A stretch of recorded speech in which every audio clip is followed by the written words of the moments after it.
শুধু দৌড়াইবে ইয়া সালিম ইয়া সালিম, আওয়াজ থাকবে ইয়া সালিম ইয়া সালিম। আমাকে নিরাপত্তা দাও, শান্তি দাও, আমাকে শান্তি দাও, শান্তি দাও। মানুষগুলো শান্তির জন্য জবানে থাকবে ইয়া সালিম ইয়া সালিম ইয়া সালিম। আমাকে নিরাপত্তা দাও, আমাকে শান্তি দাও। শান্তি মুসলমান শুনে নাও, ওদিন হাসরের ময়দান শুরু হয়ে যাবে। ও মুসলমান, तमाम পৃথিবীর মানুষগুলো, तमाम পৃথিবীর মাখলুকাত গুলো যেদিন উঠে যাবে গো, রহমতের নবী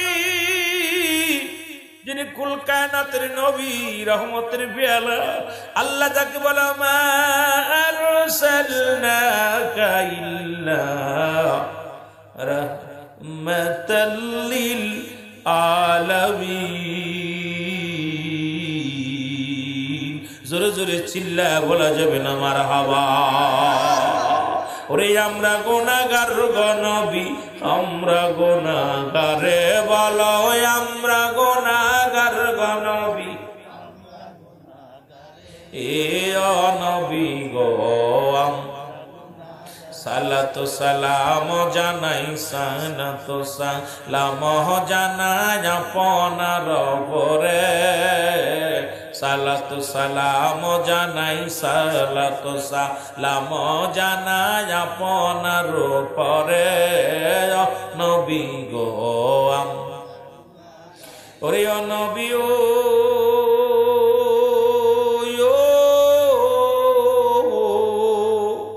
কত দুষ্ট কাপড় কাফের দেখলো, আপনার দেখিলাম না মরে। কত দুষ্ট কাফের দেখলো, আপনাই দেখিলাম না মরে। দাও দেখা দাও দয়াল নবী, দাও দেখা দাও দয়াল নবী, একটি বার আমারে নবী গো।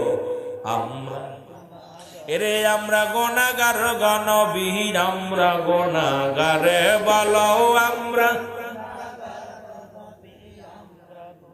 গারে নবী গো। ও নবী ও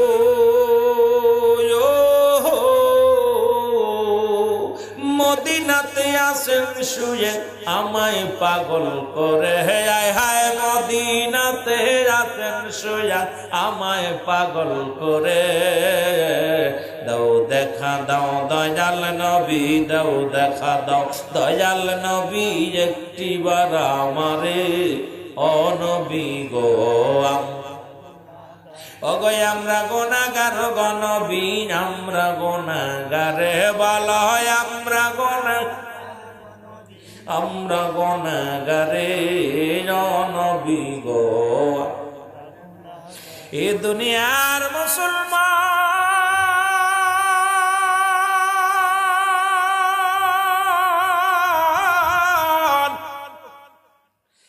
কেন বলি নবীর শান? কারণ নবী লাগবে কবরে, নবী লাগবে মিজানে, নবী লাগবে ফুলসিরাতে, নবী লাগবে ইয়াউমুল কিয়ামতের ময়দানে। নবী বিনে কোনো বান্ধব নাই, নবী বিনে কোনো উপায় নাই। এই জন্য নবীর পাগল আমরা। সমস্ত মানুষ মহল্লার মালিক, তামাম পৃথিবীর কুল কায়নাতের মালিক আমার আল্লাহ রাব্বুল আলামিন বিচারের জন্য দাঁড়ায়া যাবে। আ মুসলমান শোনো, ওদিন আল্লাহ রাব্বুল আলামিন এর দরবারে তিনটা সিজদা দিবে রহমতের নবী। সুবহানাল্লাহ বলেন। কয়টা সিজদা দিবে?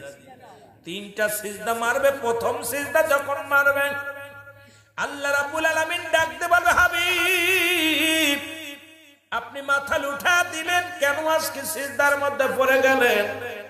আপনার উম্মতিরা চারিদিকে রওয়ানা, আপনার প্রেমে পাগল ফারাফার। আমার নবী বলবে, আমার মাওলা গো, আমি আপনার কাছে একটা দাবি করি, আমার উম্মতের ক্ষমা করে দেন, আমার উম্মতের মাফ করে দেন। আমার আল্লাহ বলবে, হাবিব আজকে আপনার আরজি আমি কবুল করে নিলাম। মাথা তোলেন। আপনি আপনার দৃষ্টিশক্তি যত দূর পর্যন্ত যায়, পূর্ব পশ্চিম উত্তর দক্ষিণ যত দূর পর্যন্ত আপনার দৃষ্টিশক্তি যায়, সমস্ত উম্মতের আমি ক্ষমা করে নাজাত দিয়ে দিলাম। জোরে জোরে চিল্লা বলা যাবে না মারহাবা।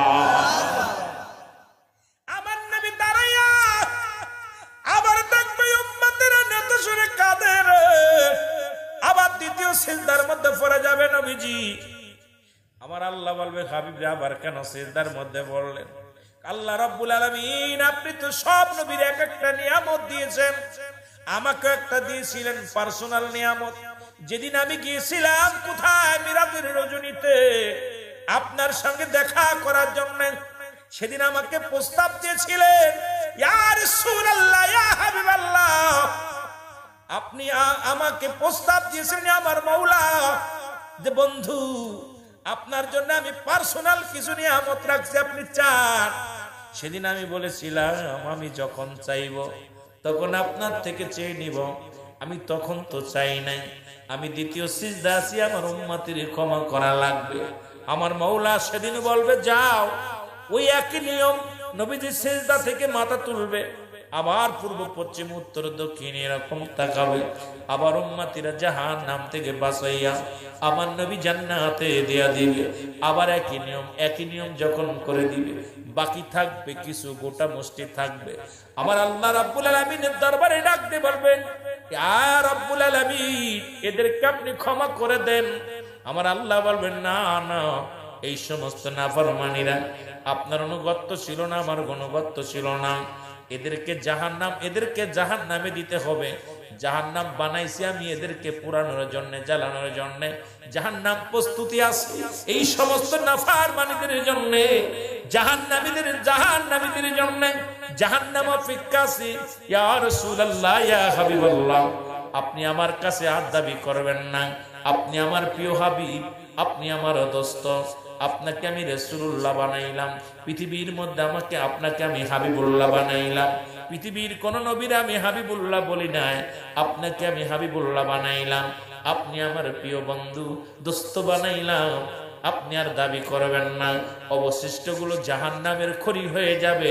মুসলমান শুনে নেন, মুসলমান শুনে নেন, সেই নবীর প্রেমের মালা আমাদের গলায় পরার দরকার। সেই নবীর প্রেমের মালা যদি গলায় না থাকে, দুনিয়া থেকেও বেইজ্জতি, পরপারও বেইজ্জতি। কালেমা পড়লাম লা ইলাহা, নাই কোনো ইলাহ ইল্লাল্লাহু, এক আল্লাহ ছাড়া, মুহাম্মাদুর রাসূলুল্লাহ সাল্লাল্লাহু আলাইহি ওয়াসাল্লাম আল্লাহ পাকের প্রেরিত রাসূল বা বান্দা হলো রাহমাতাল লিল আলামিন। এটা শুধু বললাম মুখে, অন্তরে আমরা কাজে এখন দেখাইতে পারি না। শুধু মুসলমান মুসলমান বলে দাবি করে মুসলমান। আল্লাহর দরবারে কি জবাব দিব? আল্লাহর দরবারে জবাব দিতে পারবো না। আল্লাহ আমাদেরকে কিয়ামতের ময়দানে আমাদেরকে রক্ষা করো গো আমার আল্লাহ, আমাদের গুনাহ মাফ করে দাও, আমাদেরকে মাসুমের মাসুম বানায়া দাও।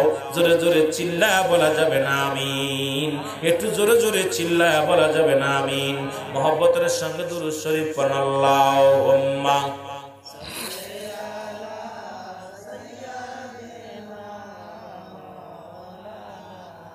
ওয়ালা আলি সাইয়্যিদিনা। এই জন্য আমার নবীজি হায়াতি খায়রুল লাকুম, আমার হায়াতের জিন্দেগিটা, হায়াতের জিন্দেগিটা আমার উম্মতের জন্য কল্যাণ। ওফাতি খায়রুল লাকুম, ওফাত, নবী দুনিয়া থেকে বিদায় হয়ে গেছে। মামায়াতি খায়রুল লাকুম, নবী বলতেছেন আমি নবী দুনিয়ার মধ্যে আসছি উম্মতের কল্যাণের জন্য, আবার বিদায় নিছি এটা উম্মতের কল্যাণের জন্য। কিন্তু দুঃখের বিষয় আমরা অনেকেই কই নবী মরে গেছে। মরা নবীর, আহারে নবী ইন্তেকাল তো করেছে আপনার আমার কল্যাণের জন্য। এই উম্মতিরা, আমি দুনিয়ার জিন্দেগিটা তোমাদের মতো সংসার করেছি, তোমাদের মতো ছেলে মেয়ে ছিল, তোমাদের মতো বিবি বাচ্চা ছিল, শুধু তোমাদের কল্যাণের জন্য আমি আল্লাহ আমাকে দুনিয়ায় পাঠাইছে। আমি আসছি দুনিয়ায়, আমি ঘর সংসার করেছি, তোমাদের সঙ্গে কথাবার্তা বলেছি, শরিয়াত, তরিকত, হাকিকত, মারিফাত সব প্ল্যাটফর্ম আমি নবী শিক্ষা দিয়েছি আমার উম্মতিদের। এই জন্য আমি নবী দুনিয়ায় আগমনটা আমার উম্মতের কল্যাণ। সুবহানাল্লাহ বলেন। আবার আমি নবী বিদায় নিছি, এই আলেম ওলামা গভীর মনোযোগ, মরে গেছে। আরে আমরা মরে গেছি, মরা নবী। নবী কয় আমি ওফাত, আমার ওফাতটা আমার উম্মতের কল্যাণের জন্য, কারণ আমি নবী দুনিয়া থেকে বিদায় হয়ে গেছি আমার উম্মতের কল্যাণের জন্য। যদি কোনো উম্মত পৃথিবী,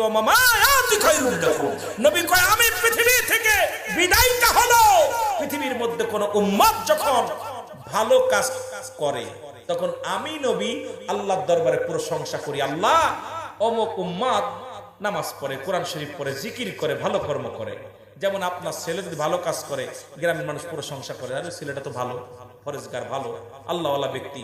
ভালো একটা মেয়ে গেলে কয় মাটির মেয়ে, মেয়েটা কার রে, মেয়েটা তো একদম মাটির মানুষ, বলেন ঠিক কিনা?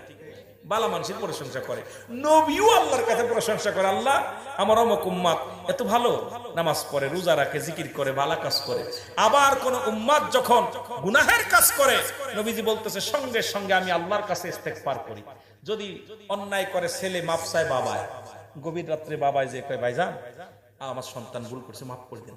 বাপ চেয়ারম্যান যায়, চেয়ারম্যানের কাছে জিগাইবেন, চেয়ারম্যান ভালো কইতে পারে। ইউনিয়নে যখন মারামারি বাঁধে, গোপনে যে চেয়ারম্যান মাফ চায়, আমার ছেলেটা অন্যায়, আমার গ্রামের ছেলেটা অন্যায় করে ফেলেছে, মাফ করে দেন। তো অন্যায় করে ছেলে মাফ চায় বাবা, অন্যায় করে গ্রামের ছেলে মাফ চায় চেয়ারম্যান মেম্বার যায়। এমন নবীর উম্মত হইছি। আজকে যে আগে আমার আগের ভাই আলোচনা করছে, আদম নবী ঈসা আলাইহিস সালামের কাছে ওই দুই বাপ বেটার কথা বলতে, বাপ বেটার কথা বলতেছিল, মজার একটা আলোচনা করতেছিল। তারা ওই নবীর উম্মত হতে পেরে ধন্য। এ ভাই, আমার নবীজি অন্যায় করি আমি মাফ চাই আমার নবী, সেই নবীর উম্মত হয়ে আমরা খুশি না বেজার? আরো যারা বলেন খুশি না বেজার? আমিন বলেন, আমিন বলেন।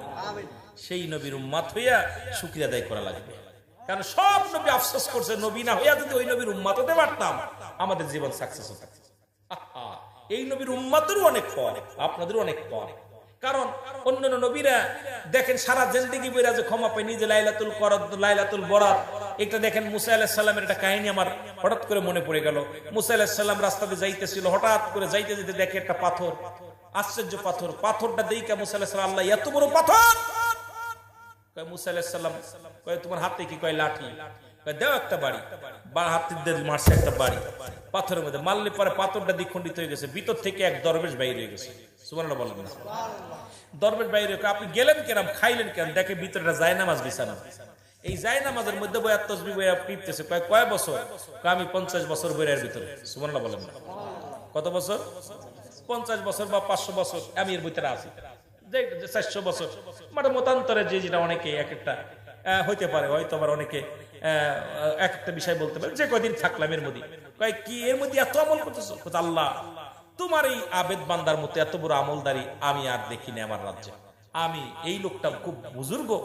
আমার আল্লাহ কয় মুসারে তুমি জানো আরে এর কয়দিন আমল 500 বা 50 400 বছর ধরে আমল করেছে।